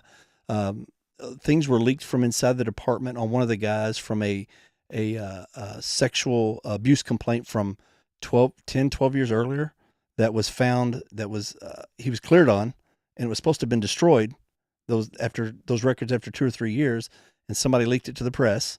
And so that put mud on the case as well. That was never come out by the department and go, oh, that he was cleared on that. There was nothing there. So all these little things they just kept compounding and building up to the point where anybody from the outside looking in, even other police officers, even people in our own department didn't know the truth. And months later, and, you know, they're out there facing all these protesters and stuff, not knowing what they're fighting for. And so, that was very frustrating. And I mean, it made you want to beat your head on a wall because you knew the truth. You knew they had the truth. And for whatever reason, we talked earlier that, you know, they distance themselves because they don't want to take responsibility for it. If they can pawn it off on somebody down on a lower level, why not? And I think that's what took place here because the mayor had already had her on his platform saying we need justice for Breonna Taylor. And if I could fire the police, I would, but they're protected under law and, you know, all these things. So he had already dug his heels in the sand on what side he was going to be on and just was not going to put the truth out. And our chief at the time, and probably now, I'm sure it hadn't changed, he didn't run the department. Everything went through the mayor's office. Every string that was pulled was by the deputy mayor and just a yes man, period. Yeah, and at some point, you know, it's like we were talking about earlier. At some point, it is easier for the politicians to burn everybody in the incident. Yeah, you're just a number. No matter what kind of work you've done over your career, no matter no negativity, all that, it doesn't matter. If you're a liability to them at this point, whether it's legit liability or just this made up, you know, thing that happened, they'll just cut you loose. They'll let you hang out to dry. Yeah. So if you were, and you are now teaching, you know, fortunately you went out, wrote a book, put your own story out there because it wasn't going to get out otherwise. But when you are interacting with young narcotics units and young cops, what is your counsel to them as to how not to end up here? Man, it's a lot of things. Like for years, and this was just kind of common practice, and we talked earlier about what common practice will get you, right? You know, if you get in this rut and things don't change, we don't develop, we don't continue to learn and evolve, then we're going to be in trouble. And that's kind of what happened here. We stuck to all the old plans of, here, you walk in, I know nothing about the case, here's this warrant, go serve it. So instead of sitting here and me going, hold on, pump the brakes, give me some background on this, give me some more information on it, let me dig into it myself a little bit, didn't take place. And if you're putting your name on it, and maybe not on the warrant, but our name's on the catch sheet for, you know, for everything else after that warrant signed, then maybe you want to put a little bit of your own blood, sweat, and tears into it beforehand and not after the fact, because it's much easier to divert and avoid stuff than it is to try to fix it. Yeah, and I mean, it's challenging because you're working with people, you have to trust them. Mm-hmm. But in this case, I mean, we have federal charges filed against the 3 officers that got the warrant. Right. And part of the federal charges are that they falsified their affidavit and lied. It was so unnecessary too, because the wording in the warrant said the postal inspector said that Jamarcus Glover was getting packages in his name. They didn't need that. They've got him on video going in empty-handed, coming out with those boxes, going straight to the trap house. All they had to do was take a little bit of extra time and explain how this works in the narcotics world, and it's the same probable cause, if not even stronger. Because who's to say he's not getting shoes through the mail there? Yeah. You know, we don't know. And they don't know what he got to that day. But at least that puts him in a category of this is the typical way narcotics dealers do things, and this is what he did. That with all the other information would have been strong enough. And I don't know if lack of experience, because again, you had these guys who, one guy in that whole unit had done warrants. The rest of them had been jump out people in a different platoon that when they created this unit pulled them over. And now you've got them doing a 3-month investigation with 5 warrants and poll cams and trackers. Man, they're probably barely keeping their head above water, to be honest. I mean, this is all new to them. Yeah. And you're throwing this on them. And then at the same time, you've got the mayor's office coming in every week with 3 of the people from the chief's office getting updates on this case. There's a little pressure to get something done. So then you've got these younger detectives going, well, let's make this warrant sound really good, because what's it going to matter, right? Who's going to know, or what's going to hurt? Well, it's one of those things that, when the veil's uncovered and you got this lie, it makes everything look bad. And between that and the shots coming in from outside and the statements from the 10-year-old sexual assault, all those things put together, they spun it in a way that made us look like the most corrupt cops, in America. Well, and you're falling into a time, between, Ahmaud Arbery and George Floyd, where we're looking for that. Right. Right? White people are the devil hunting down black people. And cops, right? Like Yeah. it's we obviously at that point defund police is a thing, and we are right in the middle of an burning election down our cycle. police departments. Yeah, absolutely. There's zero politician on either side that's going to stand up for you. Yeah. I reached out to both of my senators, both Republicans. Both of them were like, nope, sorry, good luck. Yeah. You're on your own. Yeah, at some point you're so toxic that they can't touch Yeah, you. right. It isn't worth the political risk to Right. them. Is there anything else you think that guys listening, I mean, obviously we talked about training, we talked about kind of prep. Is there anything else that you think that guys need to just complacency. It's so easy, man. When you do this repeatedly, and this is anything in life, I don't care what it is, you get just somewhat complacent, and you've got to be your own barometer and self-check, or your buddies. We talk about checking on your buddies for mental health, and if you see them drinking or you see them going astray, whatever, check them. It's no different here. And that's why probably debriefs are so important, because that does kind of refocus you every time you do an op, instead of coming in and, all right, let's go have dinner, and then we move on to the next one. And then we may repeat the same mistake over and over and over. It never gets corrected. But then when things do go right 2,000 times, you don't expect them to go wrong on this easy one. Yeah. And they just do, because you do let your guard down some. You just can't, it's human nature. Well, and in the end, there is no easy one. That's true. Just Right. like there's no routine call. Yeah. Yeah. In the same way, there's no routine call. There is no easy one. I think, I'm so appreciative you came and sat down with me. And I think, I wrote an article a while back on a police shooting, and I said, just because a tragedy occurs doesn't mean an injustice does. Right. And in this case, certainly Breonna Taylor deserved better than she got. Mm-hmm. And we'll see what the federal court system has to say about, the warrant and what took place afterwards. But I was talking to somebody recently about this, and I said the great irony of the Breonna Taylor case is that the 2 guys that shot Breonna Taylor were the only ones that were acting constitutionally. Right. And to me, that is the tragedy of this. Is in the end, you're a narc sergeant doing your job, and you got run over by a national train, and I'm sorry for that. Well, I appreciate it. Real quick, one of the other things that I tell these guys when I talk is, you've got to be your own voice. You got to fight for yourself harder than anybody else, because nobody's going to fight for you like you will.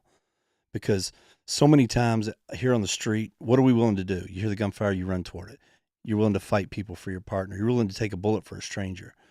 But then when you're off the job and they come at you like they did us, what do most cops do? They just cower down. They don't know what to do. Yeah. They just go into turtle mode, and you just take that beating. And at some point, and preferably early on, even if you've got the gag order on you like we did, there's ways to get stuff out. You got to be creative and think outside the box and get it out there, because the city's not going to do it for you. Your department may not do it for you. Some will, some won't. Your upper chain of command probably really won't, because they got to worry about their own jobs. So you've got to figure out ways to fight for yourself and get the truth out. And it's not easy. And people will I've taken so much ridicule and hate, and people have told me, look, man, just disappear, just go away. And I'm like, no, it's not about me anymore. My stuff's done. Kenneth Walker's not getting charged. I'm not getting any money. This, I've had to move. I've lost money. I've downgraded everything. That whatever. I'm over that. That's in the past. But now there's all these cops coming after me that, like you said, could be me next week. It doesn't matter if you're patrol, if you're SWAT, if you're narcotics. We're all making runs that could potentially, in a brief second, flip into something that could be national news. And you're not prepared for it. I don't care how much you think you're prepared for it. You're just not. And so, get out there and just fight for yourself. Love that. I think that's a great place for us to stop. John, thank you so much for doing this, buddy. Man, thanks, John. Appreciate it.